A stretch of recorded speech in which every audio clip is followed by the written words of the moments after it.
So hey guys, welcome to our channel in Bindaas English. तो आज हम पढ़ेंगे सिंस और फॉर के बारे में। और इससे पीछे जो हमारी वीडियो थी उसमें हमने पढ़ा प्रेजेंट इंडेफिनेट, कंटिन्यूस, परफेक्ट। पर परफेक्ट कंटिन्यूस को पढ़ने के लिए पहले हमें पढ़ना होगा सिंस और फॉर का कंसेप्ट। तो आज हम सीखेंगे सिंस और फॉर का कंसेप्ट। तो चलिए शुरू करते हैं। तो हमें सिंस और फॉर का कंसेप्ट समझने से पहले सिंस और फॉर का मतलब जानना होगा। देखिए, सिंस और फॉर दोनों का मतलब होता है से। तो यो सिंस का और फॉर का जो यूज़ है वो समय से पहले होता है, जैसे टाइम से पहले सिंस और फॉर का यूज़ होता है। तो प्रेजेंट परफेक्ट कंटिन्यूस टेंस में टाइम से पहले सिंस और फॉर का यूज़ होता है। तो देखिए दोस्तों, सिंस और फॉर में आपको मैं पहले ही क्लैरिफाई कर देता हूँ कि सिंस का यूज़ कहाँ होता है और फॉर का यूज़ कहाँ होता है। बाद में हम लेंगे कुछ एग्जांपल्स। तो चलिए देखते हैं। तो सबसे पहले सिंस का मतलब होता है एस से सिंस और एस से ही स्टार्ट। तो सिंस का मतलब होता है स्टार्टिंग पॉइंट ऑफ टाइम, एक निश्चित समय। देखिए, इसके लिए मैं एक एग्जांपल भी देता हूँ और उससे आपको और ज़्यादा क्लैरिफाई हो जाएगा कि सिंस का मतलब होता है पक्का टाइम। ये दोस्तों ध्यान रखना कि सिंस का मतलब होता है पक्का टाइम। कोई भी पक्का टाइम बताना हो तो सिंस का यूज़ करेंगे। तो सबसे पहले एग्जांपल है कि वह 2015 से दिल्ली रहता है। तो इसमें हमें पता चल गया कि 2015 से वो दिल्ली रह रहा है। इसका मतलब कि 2015 एक पक्का टाइम है। तो आज की डेट में 2020 है, उस डेट में था 2015। मतलब हमें पता चल गया कि 5 साल से वह दिल्ली रह रहा है। ठीक है।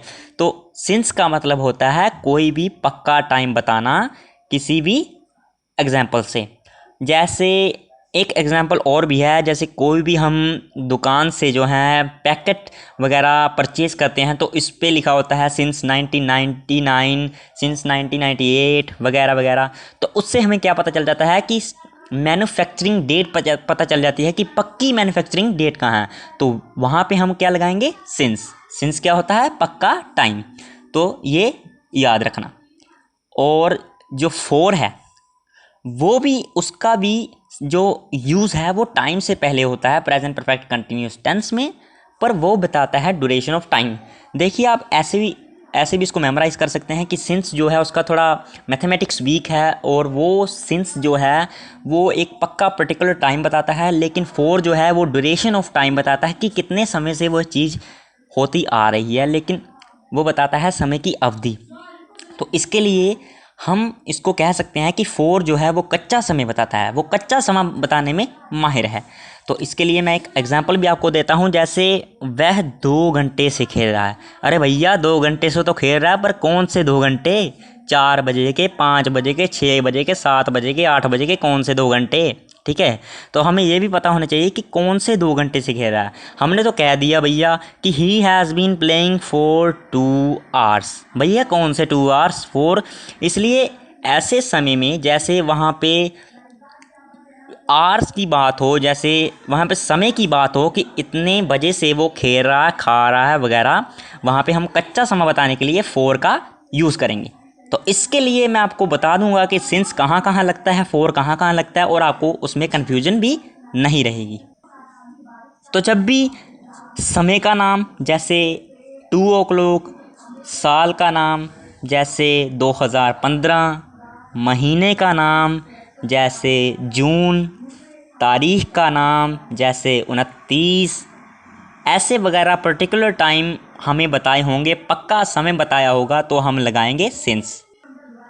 और फॉर के कुछ यूजेस मैं आपको बता देता हूँ। जैसे साल से, जैसे 2 साल से, दिन से, जैसे 2 दिन से, मिनट से, जैसे 2 मिनट से।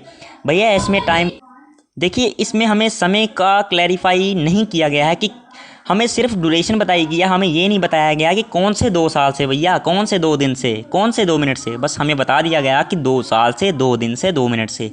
तो अगर हमें पक्का टाइम बताना है तो सिंस, और कच्चा टाइम बताना है तो फॉर। बस यही है इसका यूज़। और अब मैं आपको दूंगा कुछ एग्जांपल्स जिससे आप और भी क्लैरिफाई हो जाएंगे कि सिंस और फॉर का यूज़ कहाँ होता है। तो चलिए पहले एग्जांपल मैं लेने जा रहा हूँ कि she has been walking dash R. तो देखिए यहाँ पे दिया है आर, देखिए she has been walking dash 5 hours. देखिए यहाँ पर 5 आवर्स तो दे रखा है, मतलब कि हमें पर्टिकुलर समय नहीं बताया कि कौन से 5 बजे, 5 घंटे, दिन के 5 घंटे, रात के 5 घंटे, कौन से 5 घंटे, बस हमें ये दे रखा है कि 5 घंटे से वह वॉकिंग कर रहा है। तो हम यहाँ पे यूज़ करेंगे 4 का, क्योंकि यहाँ पे कच्चा समय है। तो अगली एग्जांपल है हमारे पास, we have been living here dash 1985। तो वह 1985 से यहाँ पे रह रहा है, मतलब 35 साल। ये हम यहाँ पे हमें पक्का टाइम पता चल गया कि वह 35 साल से यहाँ रह रहा है। तो जब भी दोस्तों पक्का टाइम हो तो क्या लगता है, सिंस। जी हाँ, आप बिल्कुल सही हैं, तो तब लगता है सिंस। तो यहाँ पर हम लगाएंगे we have been living here since 1985। तो अगली एग्जाम्पल है हमारे पास, it has been raining dash morning. तो देखिए दोस्तों हमें यहाँ पर दे रखा है पक्का समय, जैसे मॉर्निंग, सुबह से। तो सुबह तो भैया एक ही होती है, सुबह तो सुबह ही होती है, जैसे मर्जी लिख लो उसे, जहाँ जान लो।